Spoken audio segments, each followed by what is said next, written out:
नमस्कार, जय हिंद, वंदे मातरम। सभी का अभिनंदन है। एनडीसी निशुल्क क्लासेस, आपके अपने नरेंद्र दान चारण क्लासेस में आपका स्वागत है। तो आज हम जो नई विधा स्टार्ट करने जा रहे हैं उसका नाम है नाटक। क्या नाम है उसका?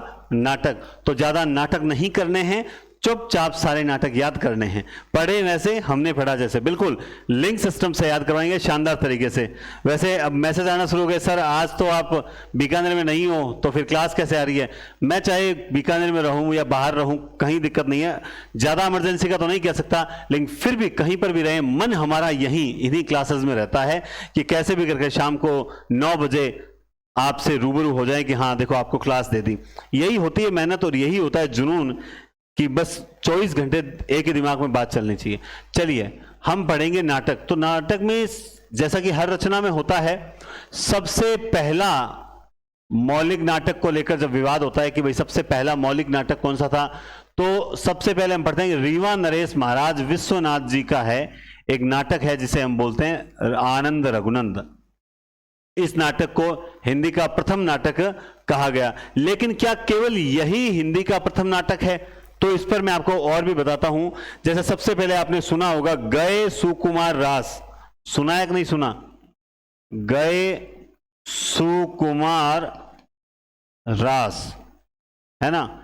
इसे गए सुकुमार रास जो है ये अपने इसके लेखक का क्या नाम है? कोई खास नहीं है, बता दूं, दिलहन। क्या नाम है? दिलहन। लेकिन इसका मेन ये याद रखना, दशरथ ओझा। दशरथ ओझा ने इसको जो है प्रथम मौलिक नाटक माना है। किसने माना है? दशरथ ओझा ने, गए सुकुमार रास को। उसके बाद बात करते हैं गोरक्ष विजय। लेखक का मत पूछना, लेखक इनके कोई खास प्रसिद्ध नहीं है। गोरख विजय को GCG गणपति चंद्र गुप्त, GCG गणपति चंद्र गुप्त ने हिंदी का प्रथम नाटक माना है। किस? और दशरथ ओझा ने किसे माना है? गए सुकुमार रास। जबकि आनंद रघुनंदन, ये जो हमने यहां पढ़ा, इसको प्रथम मानने वाले कौन कौन है? ARC और बच्चन सिंह। ARC और बच्चन सिंह कहते हैं कि नहीं, जो रीवा नरेश विश्वनाथ द्वारा रचित आनंद रघुनंदन है वही प्रथम नाटक है। इसके अलावा नहूस के बारे में आपने सुना होगा। नहूस जो भारतेंदु के पिताजी द्वारा लिखा गया था, इसे भारतेंदु ने प्रथम नाटक माना है। भारतेंदु ने प्रथम नाटक माना है। तो यहां 3-4 बातें क्लियर कर लेना है ना। नहूस आप जानते हैं, भारतेंदु के पिताजी का क्या नाम था? गोपाल चंद्र। खैर यहां बात और करनी है हमें। तो हिंदी के प्रथम नाटक को लेकर अगर आपसे पूछा जाए कि दशरथ ओझा ने किसको हिंदी का प्रथम नाटक माना है, तो आप कहेंगे सर गए सुकुमार रास को। आपसे पूछा गणपति चंद्र गुप्त ने किसको प्रथम नाटक माना है? गोरक्ष विजय को। आपसे पूछा रामचंद्र शुक्ल और बच्चन सिंह ने किसे हिंदी का प्रथम नाटक माना है? आप कहेंगे सर आनंद रघुनंदन। आपसे पूछा नहूस को किसने प्रथम नाटक माना है? भारतेंदु ने माना है। किसका है ये? गोपाल चंद्र का है। बस इतना आपको ध्यान रखना है, इसके अलावा ज्यादा उलझना ही नहीं है। That's it. अब बात करते हैं कि लाला श्रीनिवास दास है ना, जिन्होंने लिखा था रणधीर प्रेम मोहिनी। लाला श्रीनिवास दास जिन्होंने लिखा था रणधीर प्रेम मोहिनी, आप जानते हैं इसे प्रथम दुखांत नाटक कहा जाता है। हिंदी का अगर प्रथम दुखांत नाटक पूछे कि कौन सा है, तो वो है लाला श्रीनिवास दास का रणधीर प्रेम मोहिनी। रणधीर के प्रेम में मोहिनी हर वक्त दुखी रहती थी। रणधीर के प्रेम में मोहिनी हर वक्त दुखी रहती थी, है ना। लाला श्रीनिवास दास, रणधीर के प्रेम में मोहिनी अपने निवास पर हमेशा दुखी रहती थी, याद रखना। आइए अब कुछ नाटकों के बारे में और जानते हैं। कितना शानदार तरीके से वन लाइनर की तरह लिख रखा है।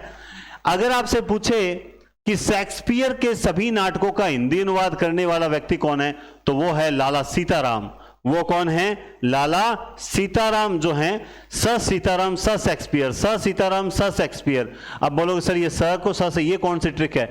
देखो ये तरीका है ताकि अगर आपसे मान लो प्रश्न पूछ लिया कि शेक्सपियर के जितने भी नाटक हैं उसको हिंदी अनुवाद किसने किया था, सीधा स को स नहीं किया था। स को स मतलब शेक्सपियर को सीताराम जी ने किया था, ठीक है। सबसे पहला अनुदित नाटक या यूं कहें खड़ी बोली का पहला नाटक, सबसे पहला अनुदित नाटक, यानी अनुवादित था, अनुवादित तो शब्द गलत होता है तो अनुदित बोलते हैं, अनुवाद किया हुआ था अनुदित। और खड़ी बोली का पहला नाटक जो है अभिज्ञान शाकुंतलम। क्या है? अभिज्ञान शाकुंतलम। नहीं, ये शकुंतला होना चाहिए। नहीं नहीं नहीं, ठीक है ठीक है, सही बात है, शकुंतला निवाज का भी था, नहीं ये सही है, ओके, शाकुंतलम, ठीक है। हिंदी का सर्वप्रथम अभिनीत, यानी किस नाटक को अभिनीत किया गया था, है ना, तो वो था जानकी मंगल। एक्टिंग की गई थी जिसमें शीतला प्रसाद त्रिपाठी का नाटक है जो जानकी मंगल, जो सबसे पहले अभिनीत किया गया था, उसका अभिनय किया गया था, है ना। तो ये भी इंपॉर्टेंट। हिंदी में ऐतिहासिक नाटक लिखने का सबसे पहला काम किसने किया? जयशंकर प्रसाद ने हिंदी में सबसे पहले ऐतिहासिक नाटकों को लिखने का प्रयास किया था। अगर आपसे पूछा जाए, मैं आपको बताऊंगा लास्ट में कि गीति नाट्य कौन कौन से हैं, ताकि आपके झंझट ही मिटे कि गीति नाट्य कौन से हैं। हिंदी का प्रथम गीति नाट्य, प्रथम गीति नाट्य कौन सा? करुणालय है, जयशंकर प्रसाद का। इन्होंने हिंदी का प्रथम गीति नाट्य करुणालय लिखा, जयशंकर प्रसाद का। अगर आपसे पूछा जाए कि समस्यात्मक नाटकों का जो जन्मदाता है वो कौन है, तो वो है लक्ष्मी नारायण लाल मिश्र। समस्यात्मक नाटकों का जन्मदाता लक्ष्मी नारायण लाल मिश्र, ऐतिहासिक नाटकों का जन्मदाता जयशंकर प्रसाद, गीति नाटकों का जन्मदाता जयशंकर प्रसाद, अनुदित नाटक या खड़ी बोली का प्रथम नाटक है शाकुंतलम, सर्वप्रथम अभिनीत नाटक जानकी मंगल जो शीतला प्रसाद त्रिपाठी का है।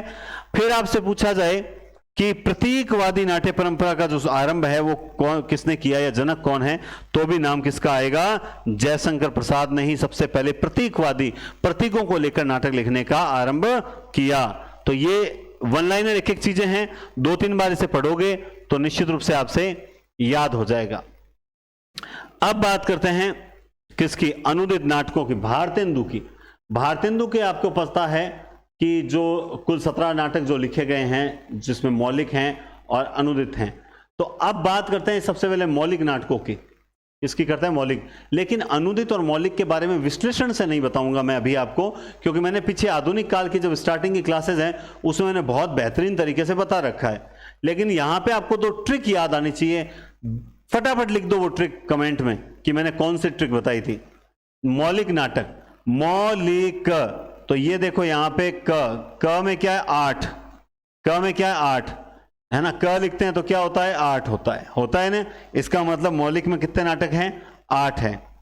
चलिए अब बात आती है ट्रिक कौन सी है, तो इसकी ट्रिक है हिंसा और प्रेम तो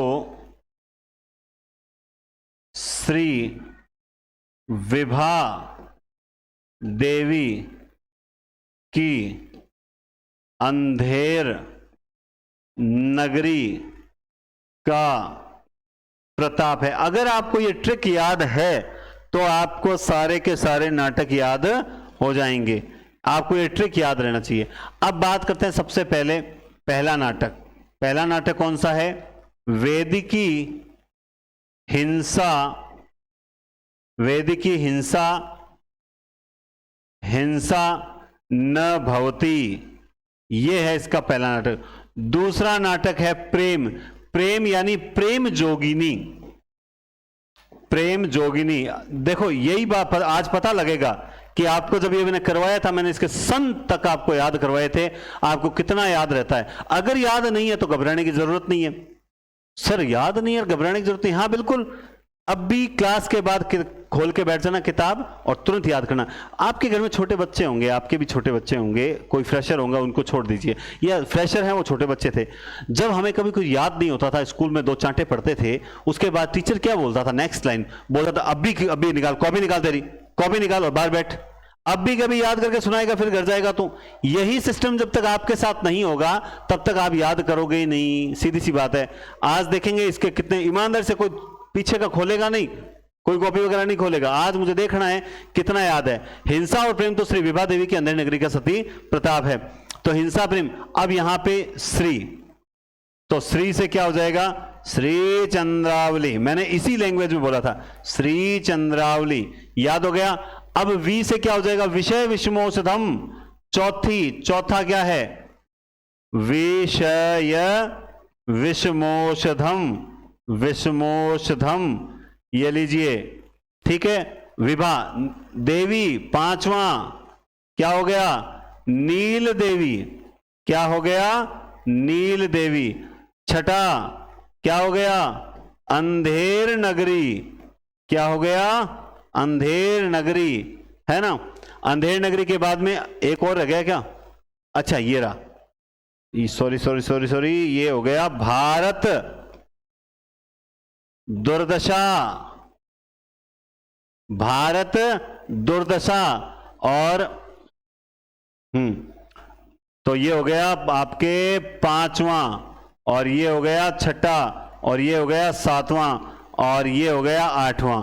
आठवां क्या है, सती प्रताप, क्या है, सती प्रताप। ये लीजिए, ये 8 नाटक है। लेकिन मैं यही नहीं रुकूंगा, अभी तो रुकिए, अब इनके सन बताने आपको।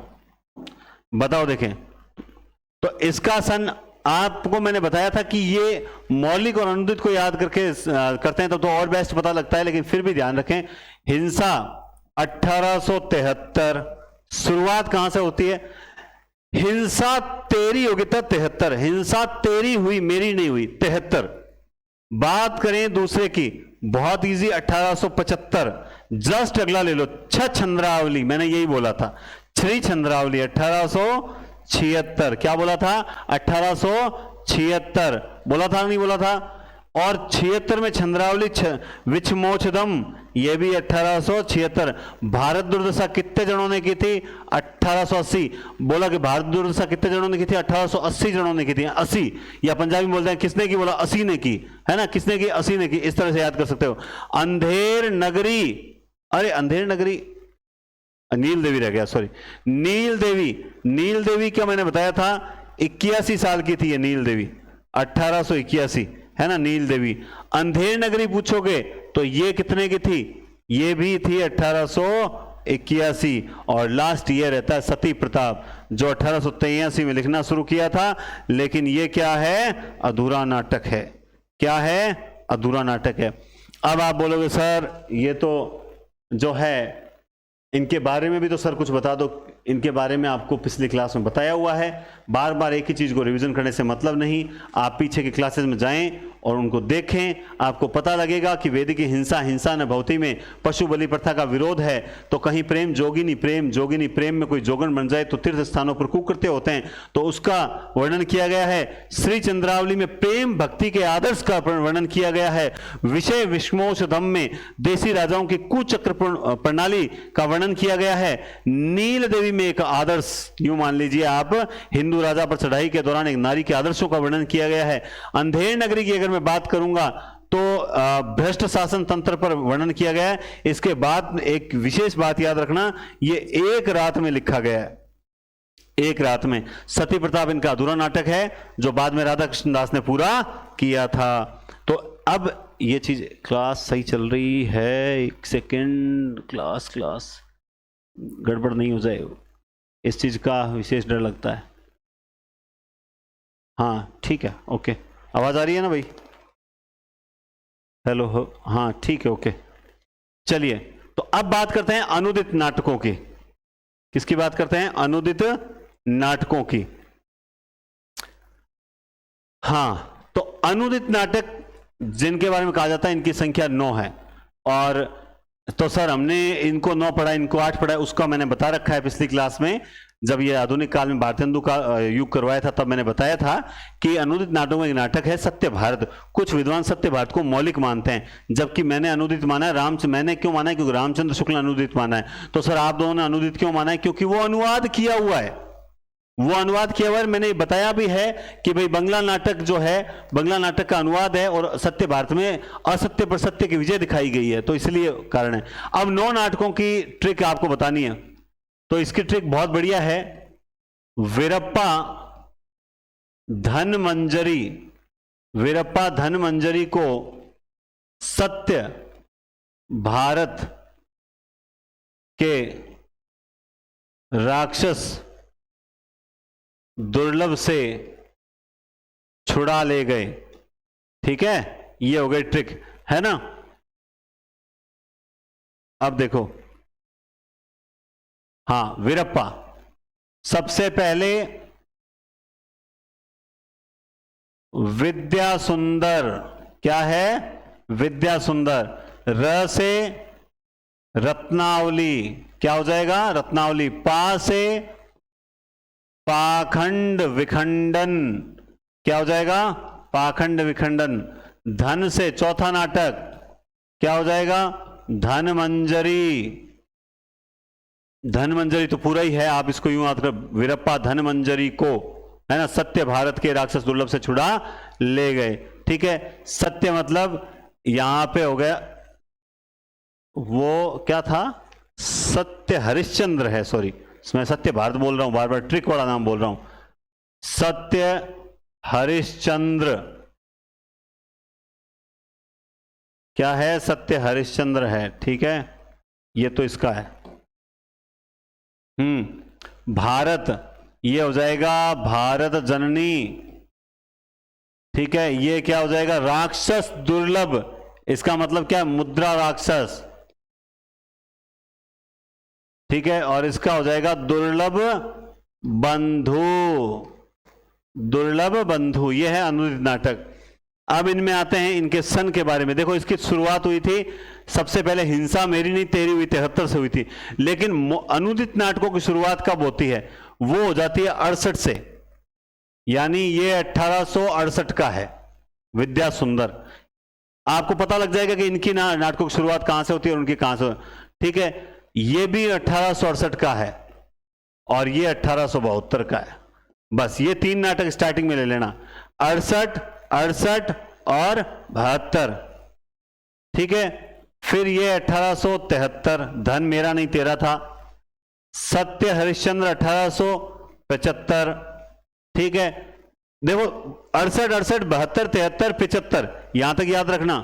ठीक है, फिर ये भी 75 में है, 1875 में। फिर ये 1877 में है, क्योंकि राक्षस जो थे वो धन के साथ साथ चलते हैं। राक्षस जो थे धन के, नहीं नहीं नहीं, भारत जननी, गड़बड़ हो गई यहां पे, गड़बड़ हो गई, थोड़े से सन में गड़बड़ हो गई, ये इसको मिटाते हैं। भारत जननी जो है वो 77 का है। भारत जननी जो है वो है आपके 77 का, सत्य हरिश्चंद्र है 75 का, और भारत जननी जो है वो 77 का है। एक नाटक रह गया, ये मैंने तभी सोचूं, ये देखिए गड़बड़ हो गई ना, कर्पूर मंजरी है इसका, धनमंजरी नहीं है, धनंजय विजय, मैंने गड़बड़ कर दी। ये देखो, आप में से कईयों ने कमेंट किया होगा भाई, बहुत बहुत धन्यवाद। धनंजय, धनंजय विजय, पकड़ में देखो यही होता है, धनंजय विजय, पकड़ में आ गई ना गलती, सन याद करते ही, धनंजय विजय। अब सही हो गई, धनंजय विजय 73 का है और सत्य हरिश्चंद्र 75 का है। धनंजय विजय कब का है, 1873 का है, और कर्पूर मंजरी का मैंने अभी आपको बता दिया 75 का है। कब है, 1875 का है। सत्य हरिश्चंद्र भी 75 का है, फिर ये 77 का है। अब मुझे कैसे आया पकड़ में, मैं बताता हूं, क्योंकि मुझे इतना जरूर याद था कि 73 के बाद में दो नाटक 75 के हैं, दो नाटक कर्पूर मंजरी और सत्य हरिश्चंद्र, ये दोनों ही 75 के नाटक हैं। जननी जो है वो साथ साथ चलती है, बच्चे कहीं भी जाओ माता हमेशा साथ साथ रहती है, भारत जननी। राक्षस जो है, कितने राक्षस थे तब मैंने आपको, भले ही आप देख लेना, आप पिछली क्लास निकाल के देख लेना, मैंने यही बोला क्योंकि मेरी ट्रिक्स में भूलता नहीं हूं कि राक्षस कितने थे, बोला 7-8 राक्षस थे, इसीलिए याद आया कि हाँ ये तो 1878 का है। और फिर लास्ट में रह जाता है दुर्लभ बंधु। कौन सा रह जाता है, दुर्लभ बंधु, याद रखना, राक्षस रह जाता है दुर्लभ बंधु। ठीक है, और दुर्लभ बंधु का तो आपको याद करने की जरूरत ही नहीं, क्योंकि आपको एक नाटक यहां लिखा हुआ है 1880, ये लीजिए, समझ गए बात आप। तो ये इस तरह से अनुदित नाटक और मौलिक नाटक है किसके, भारतेंदु के। अब इनके अंदर क्या है, मैंने ये तो सारे बता दिए कि सब्जेक्ट आपको इनका ज्यादा याद रखना है, इनका इतना याद नहीं रखना है, लेकिन ट्रिक दोनों की याद रखनी। हिंसा और प्रेम तो श्री विभा देवी के अंदर नगरी का सती प्रताप है, हिंसा और प्रेम तो श्री विभा देवी के अंदर नगरी का सती प्रताप है, जबकि अनुदित नाटक को वीरप्पा धनवंतरी को सत्य भारत के राक्षस दुर्लभ से छुड़ा लाए। बस ये दो ट्रिक आप याद रखना, बाकी इनके बारे में विस्तृत विवरण मेरा पिछली क्लास में भारतेंदु युग में दिया हुआ है। अब आइए थोड़ा सा कुछ नया पढ़ते हैं।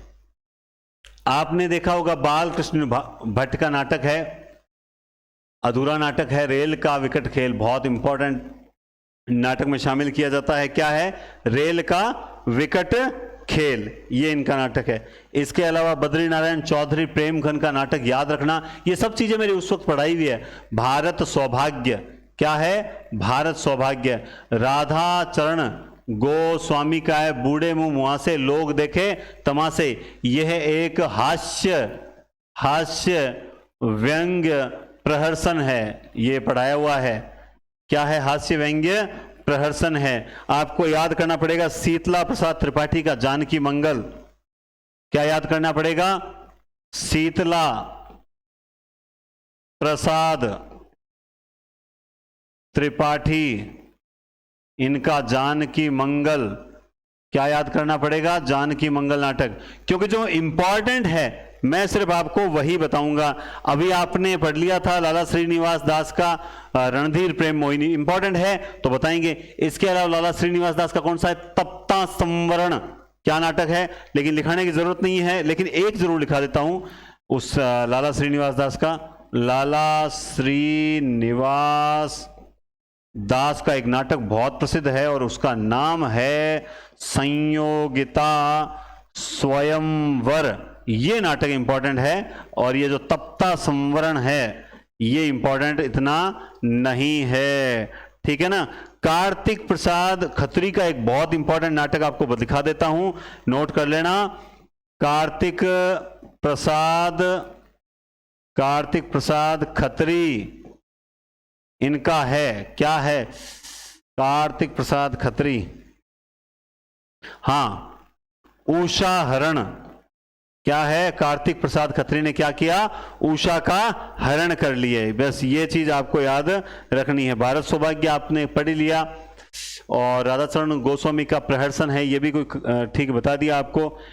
और प्रताप नारायण मिश्र का एक नाटक और है ना, प्रताप नारायण मिश्र कहाँ गए, इस साइड, अरे है ही नहीं, लिखा हुआ ही नहीं है, ठीक है भाई लिखो, प्रताप नारायण मिश्र, इनको छोड़ कैसे सकते हैं, क्योंकि आपको याद है क्या, इनका नाटक है हठी हमीर, क्या है, हठी हमीर, प्रताप नारायण मिश्र का। और इन्होंने भी एक नाटक लिखा था भारत दुर्दशा, अगर ऑप्शन में भारतेंदु नहीं है तो निश्चित रूप से यही मिलेंगे आपको, है ना। अंबिका दत्त व्यास का भारत सौभाग्य, ये भारत सौभाग्य इनका दे रखा प्रेम घन, ये मिसप्रिंट है या क्या है, प्रेम घन का भारत सौभाग्य, आज पीपीटी ढंग से चेक नहीं हुई लेकिन है बिल्कुल। लेकिन अंबिका दत्त व्यास का भी है, याद आ रहा है मुझे जहां तक, लेकिन नहीं है, एक छोड़ो, ये सही है, ये तो सही है भाई, इसमें कंफ्यूज मत होना। एक अंबिका दत्त का वो भारत सौभाग्य तो कंफ्यूज करेगा। अंबिका दत्त का एक नाटक है गो संकट, ये याद रखना, गो संकट नाटक, ये इंपॉर्टेंट है। जैसे अपने उसका वो क्या नाम भूल गया, देवकी नंदन खत्री, देवकी नंदन खत्री का है, बताता हूं आपको, देवकी नंदन खत्री, इनका कौन सा है, दो नाटक है इनके, एक तो है सीता हरण और एक है रामलीला। क्योंकि इनके नाम इस प्रकार यूं है क्योंकि ये कहीं ना कहीं अभिनीत नाटक लिखते थे ना, इसलिए इनके नाम है, ठीक है ना। जैसे किशोरीलाल गोस्वामी का है एक, किशोरी लाल गोस्वामी, तो इनका है प्रणयिनी परिणय, इस नाम से इनका नाटक, क्या है, प्रणयिनी परिणय नाम से इनका नाटक है, ठीक है ना। इसके अलावा राधा कृष्ण दास का दुखिनी बाला, वो भी नहीं लिखा हुआ यहाँ पे, ये क्यों नहीं लिखे हैं नोट्स में, वो इसका कारण बता देता हूं। वो इसलिए नहीं लिखे हुए हैं दोस्तों क्योंकि वो आपको जो भारतेंदु काल है ना, आधुनिक काल के नोट्स, उसमें वहां पे इन सभी लेखकों के नाटक लिखे हुए हैं, इसलिए मैंने इसमें नोट नहीं किया है। एक और लास्ट लिखा दूंगा, गोपाल राम गहमरी का है देश दशा। गोपाल राम गहमरी का बस एक लास्ट लिखाऊंगा, गोपाल राम गहमरी का है देश दशा, बस ज्यादा नहीं लिखाऊंगा बस, क्योंकि ये बाकी लिखा हुआ है वहां पे सारा, इसलिए तो हम फटाफट लिख रहे हैं। तो ये कुछ नाटक हैं, इंपॉर्टेंट हैं और आपको याद भी रहने चाहिए। क्लास के साथ साथ ही कोशिश किया करो याद करने की, ताकि बाद में सिर्फ रिवीजन बाकी रहे, ठीक है। अब आइए एक बहुत बड़े नाटककार में चलते हैं जिनका नाम है जयशंकर प्रसाद, है ना। तो सब इनके नाटक हैं सज्जन, स्कंदगुप्त। पहले तो इनको अलग तरीके से याद करते हैं। देखो स्कंदगुप्त और चंद्रगुप्त दो व्यक्ति हैं, पहले तो इनको याद करो, कईयों को याद है कईयों को नहीं है। स्कंदगुप्त और चंद्रगुप्त दो व्यक्ति हैं, है कि नहीं है? ठीक है सर। इन्होंने क्या किया, विवाह कर लिया कामना और ध्रुव स्वामिनी से। तो दो नाटक और हो गए, कामना और, इनकी कामना थी कि हम जो है वो विवाह कर लें, ध्रुव स्वामिनी और राज्यश्री से कर लें, यूं कर लो आप, ठीक है। तो इन्होंने एक नाग यज्ञ करवाया, फिर ये परिणय जनवास तक इखन गया, कल्याणी खन। परिणीजने के बाद में तो इनको क्या हुआ, पश्चाताप हुआ। क्या हुआ इनको? पश्चाताप हुआ, क्योंकि विशाख और अजात शत्रु नाम के दो ऐसे सज्जन थे जिन्होंने इनको समझाया था, लेकिन ये समझे नहीं। इस तरह से बस इनसे बातें करो आप, और बातें कर करके इनको याद कर सकते हो, ठीक है ना, बातें कर करके इनको याद कर सकते हो। अब आप कहोगे ना इतनी सी बातों से याद नहीं होता, मैं आपको बताता हूं याद कैसे होता है। मैंने क्या कहा, स्कंदगुप्त और चंद्रगुप्त दो व्यक्ति हैं, दोनों के मन में कामना हुई। क्या कामना? कि ब्याह करेंगे। किससे ब्याह करेंगे? एक ध्रुव स्वामिनी से और एक राज्यश्री से। कहां गए? कल्याणी के पास, परिणयजन के पास, कल्याणी के पास गए, और वहां पर जाकर इन्होंने क्या किया, जन्मेजय का नाग यज्ञ किया। फिर प्रायश्चित करने लगे कि गलती तो हो गई। याद आने लगा कि अजात शत्रु और विशाख नाम के दो सज्जन ने हमें समझाया था। अब मैंने आपको सारे बोल दिए, कहां दिक्कत रही बताओ? तो इसलिए याद रहता है। अब सबसे ज्यादा जरूरी है कि इनमें हमें यह समझना पड़ेगा कि इन नाटकों में जो है वो है क्या। तो जैसे पारसी नाटकों का प्रभाव जो है वो इस पर है, इस पर क्या है? पारसी नाटक का प्रभाव है। पारसी नाटक प्रभाव, यानी इसका मतलब यह हुआ कि यह बातचीत की शैली पर लिखा गया है, बातचीत की शैली पर लिखा गया नाटक है ना। बातचीत की शैली पर मतलब शायरी वगैरह भी जो है वो अलग है। जैसे इसमें एक दे नहीं रखा करुणालय, वो उनका गीति नाट्य है। बात करते हैं अपने राज्यश्री की। राज्यश्री में तो कुछ खास है ही नहीं, राजवंश वर्धन राजकुमारी राज्यश्री का वर्णन है। हाँ, मतलब इसको बारे में, राज्यश्री के बारे में इतना सा बता देता हूं आपको। हैंसांग था ना, वैनसांग, हैंसांग जो भारत में आया था हैंसांग, तो हैंसांग ने यूं मान लीजिए, इसके बारे में क्या है, मतलब हैंसांग की कथा को, हैंसांग की कथा को आधार बनाया, बस आधार, बस इतना बहुत है, बनाकर लिखा गया नाटक जो है वो है हैंसांग। स्कंदगुप्त में क्या है? कुमारगुप्त के विलासी साम्राज्य की आंतरिक स्थिति का वर्णन है। जो एक कुमारगुप्त था, कुमारगुप्त के विलासी जीवन की आंतरिक स्थिति का वर्णन है, तो ये इसलिए इंपॉर्टेंट हो जाता है। बात करेंगे चंद्रगुप्त की, तो चंद्रगुप्त नाटक का दुनिया को पता है कि उसमें जो अत्याचारी नंद होता है, अत्याचारी नंद की नीतियों का वर्णन है, बल्कि उसके नंद को आधार बनाकर लिखा गया नाटक है कि, और साथ में आपको पता भी है कि जो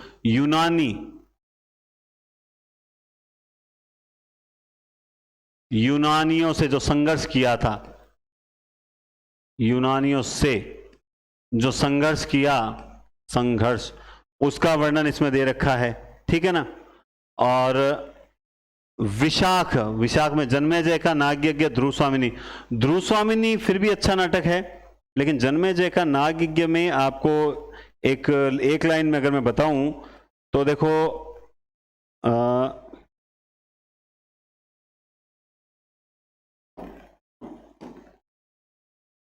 जीवन की पूर्णता का आधार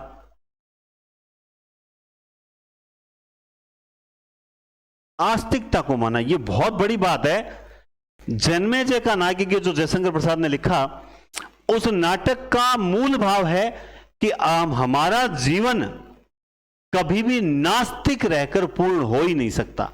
हमारा जीवन का मूल आधार या पूर्णता का आधार आस्तिकता है। संसार में कोई कुछ भी कहे, कोई छुआछूत का कहे, कोई जातिवाद का कहे, कुछ भी कहे, मैं कहता हूं जो अर्ध ज्ञानी हैं वही इस प्रकार के मुद्दे उठाते हैं। बाकी युगों युगों से दो तरह की चीजें रही है। एक वर्ग वो जो छुआछूत जाति वर्ग करता आया है, बिल्कुल उसको स्वीकार करते हैं, लेकिन उसी में से एक वर्ग वो जो हमेशा इस चीज को दूर करने का प्रयास करता आया है, और ये चीज कभी हो ही नहीं सकती। एक आज भी इस युग में भी एक वर्ग है जो स्त्री शिक्षा का विरोधी है, एक वर्ग है स्त्री शिक्षा का पक्ष में है ना। तो आज भी एक वर्ग अमीर वर्ग है, एक वर्ग गरीब वर्ग है। अमीर वर्ग की चाहे सब जातियां हैं अमीर वर्ग में, वो अमीर वर्ग है, वो गरीब वर्ग चाहे अपनी ही जाति के लोग क्यों ना, उनको भी नहीं चाहता। और एक भूल गया किसने कहा है, हरिशंकर प्रसाई ने कहा या किसने कहा है, कहते हैं कि इस संसार में जो कहते हैं हम जातिवाद से बाहर हैं, हम जातिवाद को मानते नहीं हैं, हम ईश्वर को नहीं मानते वगैरह, तो वो कहते हैं, जातिवाद न मानने वालों के ऊपर कहते हैं कि इस संसार में जाति को न मानने वालों की भी एक जाति है। जो संसार में जाति को नहीं मानते हैं उनकी भी एक जाति अलग तैयार हो गई कि ये लोग कौन है, ये वो हैं जो जातिवाद को नहीं मानते, उनकी एक अलग जात तैयार हो गई। तो आप जातिवाद से बाहर निकल ही नहीं सकते ना। तो ये चीजें बहुत बढ़िया लिखा है कि जीवन की पूर्णता का आधार जो है वो किसको माना है, आस्तिकता को माना है, ठीक है। इसके अलावा अजातशत्रु, अजातशत्रु में जो गौतम बुद्ध के द्वारा, मतलब गौतम बुद्ध जो हैं उनके द्वारा स्वयं अपने सिद्धांतों की व्याख्या की गई है, द्वारा स्वयं के सिद्धांतों की क्या है, व्याख्या है। तो यह भी अपने आप में इंपॉर्टेंट हो जाता है ना। और विशाख में क्या है, देखो वैसे तो एक स्त्री के दो प्रेमी हैं, एक स्त्री के दो प्रेमियों का वर्णन है, साथ में बौद्ध भिक्षुओं के द्वारा, मतलब जो जैसे हम बोलते हैं कि मतलब बौद्ध भिक्षुओं की चरित्रहीनता और पतनोन्मुख, पतन की ओर मतलब चरित्रहीनता का वर्णन है। बौद्ध भिक्षुओं की चरित्रहीनता और पतनोन्मुखता, पतन की ओर जाते हुए कि किस प्रकार वो अपने धर्म की आड़ में जो है वो ऐसा मार्ग चुनते हैं जिससे वो धर्म का सत्यानाश और करते हैं। तो ऐसे लोग तो हर जगह पाए जाते हैं। हम किसी कहते हैं कि भाई चलो अपने साधु संतों के वेश में इस तरह नहीं, ये तो हर जगह पाए जाते हैं। यूं मान लीजिए हम नाथ सिद्ध, ये नाथ सिद्ध कहां से निकले, बौद्धों से ही तो निकले के आए, नहीं निकले क्या। बौद्धों की महायान मतलब जो शाखाएं हैं उन शाखाओं से वज्रयान है, वज्रयानों को सिद्ध कहा गया, सिद्धों ने फिर वो है जो वामाचार की ओर ध्यान दिया, सिद्ध जो थे वो स्त्रियों की ओर ज्यादा झुके, फिर उनमें से नाथ अलग निकले। तो आप कितना भी करो धीरे धीरे नाथ खत्म हो गए, जैन, यूं कर कुड़ा के चलता रहता है सिस्टम। आपको अपने बस भाई अभी तो आज का समय तो ऐसा आर्थिक युग है, पढ़ने पे ध्यान दो और सिलेक्शन लो, नौकरी करो, पैसा कमाओ और सबको खुश रखो। इतनी छोटी सी जिंदगी है, जियो तो ये है, आजमाओ तो यही है बस। तो एक स्त्री के दो प्रेमियों का वर्णन है, किसमें, विशाख में है। कामना में क्या है, कामना में आप यूं मान लीजिए कामायनी का पूर्व राग है। इसके बारे में कहा जाता है कि कामायनी जो लिखी थी उन्होंने, चिंता आशा श्रद्धा काम वासना लज्जा 15 सर्गुण है ना, कामायनी का पूर्व राग किस नाटक में देखने को मिलता है, तो वो मिलता है अपने को कामायनी में मिलता है, ठीक है। इसके बाद है कल्याणी पर, स्कंदगुप्त का मैंने आपको बता दिया। इसमें एक मतलब स्कंदगुप्त के बारे में एक बात बताऊं आपको, इस रचना को इनकी सबसे प्रौढ़ कृति माना जाता है। स्कंदगुप्त को इनकी सबसे प्रौढ़ कृति माना जाता है। रही बात कल्याणी परिणय की, तो कल्याणी परिणय के बारे में मुझे कुछ याद नहीं आ रहा, शायद मैंने पढ़ा ही नहीं होगा। कल्याणी परिणय कमेंट करके बताओ, देखें अगर आपने कुछ पढ़ रखा हो तो। मेरे अनुसार तो मैंने कुछ नहीं पढ़ रखा। कल्याणी किसको कहा गया है? कल्याणी, हाँ देखो, कल्याणी सेल्यूकस की पुत्री जो कॉर्नेलिया, वो तो चंद्रगुप्त का पढ़ते हैं आप, वो तो पढ़ते हैं कि चंद्रगुप्त से लिया, लेकिन ये बताता हूं, इसमें जो सेल्यूकस है, मैं कॉर्नेलिया का नाम नहीं लूंगा, की कथा को आधार बनाया है। सेल्यूकस की कथा को आधार बनाकर अगर कोई चीज लिखी गई है तो वो यही कल्याणी परिणय लिखी गई है, क्योंकि इसमें विदेशी जो आक्रमणकारी हैं सेल्यूकस, है ना, उसको ध्यान में रखते हुए लिखी गई है।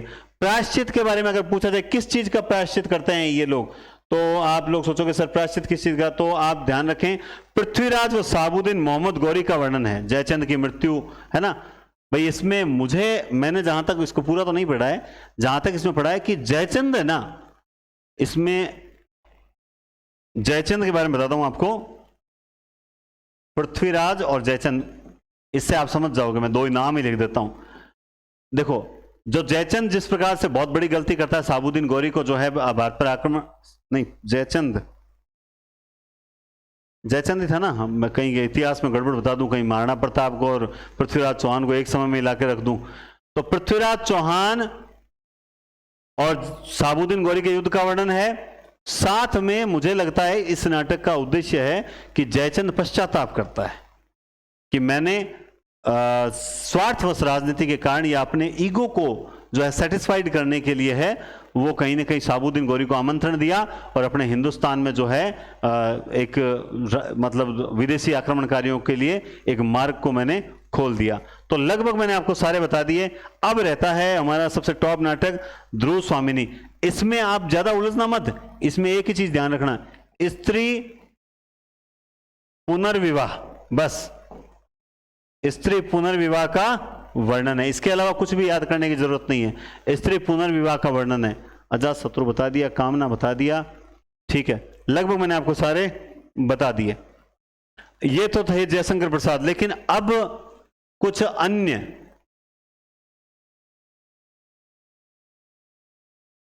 कुछ इंपॉर्टेंट अन्य नाटककार हैं, उनको भी अगर हम लिख लें तो निश्चित रूप से इंपॉर्टेंट होगा। जैसे मैं आपको बताऊं, गोविंदास का एक नाटक बताता हूं, ग्रहण और त्याग।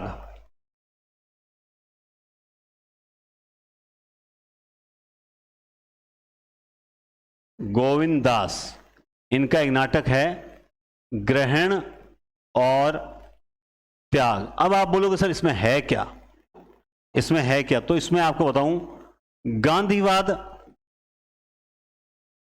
और साम्यवाद, गांधीवाद और साम्यवाद में तुलना की गई है ना। इसी तरह से इन्होंने एक नाटक लिखा है पाकिस्तान। तो आप पूछोगे सर इस पाकिस्तान में क्या है, तो ऑब्वियसली आप सबको पता लग गया होगा, भारत पाक विभाजन।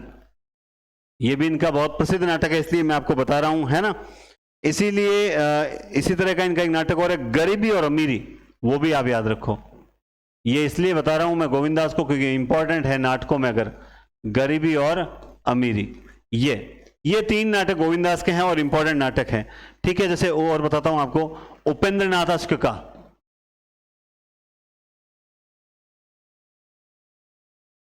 आपने सुन रखा है मैं जानता हूं, अंजो दीदी सुन रखा है कि नहीं सुन रखा है। अब ऐसे नाटक में आपको क्यों नहीं लिखा हूं, इंपॉर्टेंट है तो इंपॉर्टेंट है, ठीक है। इसके अलावा गोविंद वल्लभ पंत का है राजमुकुट, गोविंद वल्लभ पंत का है राजमुकुट, तो ये भी इंपॉर्टेंट है, मुकुट राजमुकुट है। उपेंद्र नाथ का हो गया। इसके अलावा अगर आप, मैं एक नाटक और बताऊं, लक्ष्मी नारायण मिश्र का है, नहीं लक्ष्मी नारायण मिश्र को तो लक्ष्मी नारायण मिश्र को नगेंद्र ने क्या कहा है, नगेंद्र ने नहीं, देखो लक्ष्मी नारायण मिश्र, ये इस नाटककार के बारे में नंद दुलारे वाजपेयी हैं, उन्होंने मतलब ये है कैसे, ये समस्याजनक नाटक लिखते हैं। कैसे लिखते हैं? समस्याजनक, ठीक है। लेकिन नंद दुलारे वाजपेयी ने, नंद दुलारे ने इनको पुनरुत्थानवादी नाटककार कहकर संबोधित किया है। नाटककार, इनके नाटक कौन कौन से हैं?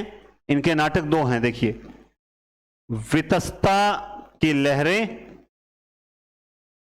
और सन्यासी, ये दो इनके नाटक, वितस्ता की लहरें और सन्यासी, है ना।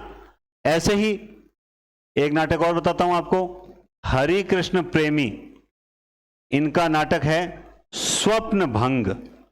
क्या नाटक है? हरि कृष्ण प्रेमी का स्वप्न भंग, यह भी इनका नाटक माना जाता है। और एक और बता देता हूं लास्ट, ठीक है, जो बहुत इंपॉर्टेंट है। हम बचपन से छोटे बड़े हो गए, रक्षाबंधन, ये जो कर्मावती जो है, कर्मावती जो हुमायूं को क्या भेजती है? हुमायूं को राखी भेजती है ना, वो वर्णन है इसमें, ठीक है। तो ये कुछ अन्य नाटक मुझे जो इंपॉर्टेंट लगते हैं मैंने आपको बताया। गोविंद वल्लभ पंत बता दिया, एक और याद करो, लास्ट, अंतिम अंतिम अंतिम अंतिम, कहोगे सर बहुत लिखा था, विष्णु प्रभाकर, ये मैंने लिख रखा है,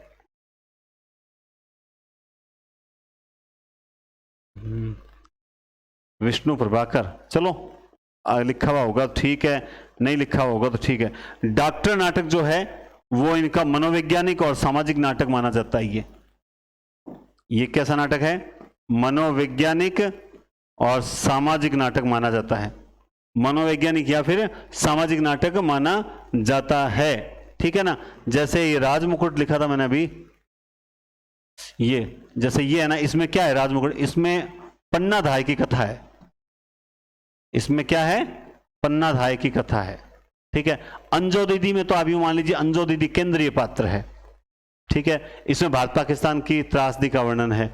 और विष्णु प्रभाकर का डॉक्टर मनोवैज्ञानिक या सामाजिक नाटक किया गया है इसमें, इसके अलावा और कुछ नहीं है। और ये जो एक मैंने लिखा था इसमें क्या है? अफ्रीका में भारतीयों की स्थिति का वर्णन है। बस भाई, अब चाहे कुछ भी हो जाए, इसके अलावा एक्स्ट्रा नहीं लिखेंगे, क्योंकि अभी तक एक क्लास और बाकी है, फिर वो छोटी हो जाएगी। वैसे छोटी होगी नहीं, अभी तक तो जयशंकर प्रसाद के और प्रसादोत्तर सारे निबंधकार इसमें बचे हुए पड़े हैं, ठीक है। तो ये आपके सारे नाटक हैं। अब ये क्लास जो रेगुलर देख रहे हैं ना, उनके लिए तो रामबाण है, मैं जानता हूं, क्योंकि नाटक अगर आएगा, पूछा जाएगा तो इस क्लास से, और एक अगले वाली जो क्लास होने वाली है उस क्लास से ही आएगा। नाटक अगर पूछा जाएगा तो इनमें से पूछा जाएगा।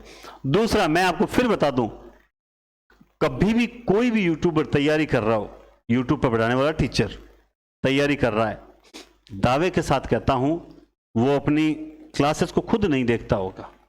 मोस्टली तो तैयारी शायद ही करते होंगे, ठीक है, सिर्फ मैं जनरली बात कर रहा हूं, इसको अदर वे मतलब मैं सिर्फ, लेकिन करते होंगे तो शायद वो अपनी क्लास कभी नहीं देखते होंगे। लेकिन मैं अपनी इन क्लासेस को खुद भी देखता हूं, और सिर्फ इसलिए देखता हूं कि ताकि मैं इन चीजों को एकदम कंठस्थ कर सकूं।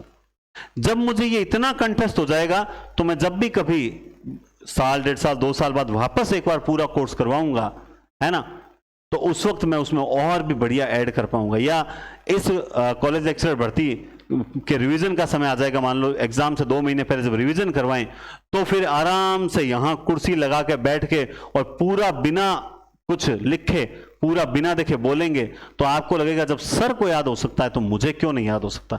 मुझे बहुत ज्यादा याद नहीं है, बस ठीक है, क्लास से पहले थोड़ा सा देख लेता हूं तो थोड़ा याद रह जाता है, बाकी ठीक है। मैं अभी तक इसे बहुत, मतलब मैंने कहा ना कि अभी तो हिंदी की 2 बूंद चकी है, सागर अभी बाकी पड़ा है, अभी तो बहुत कुछ याद करना है, बहुत कुछ याद करना है।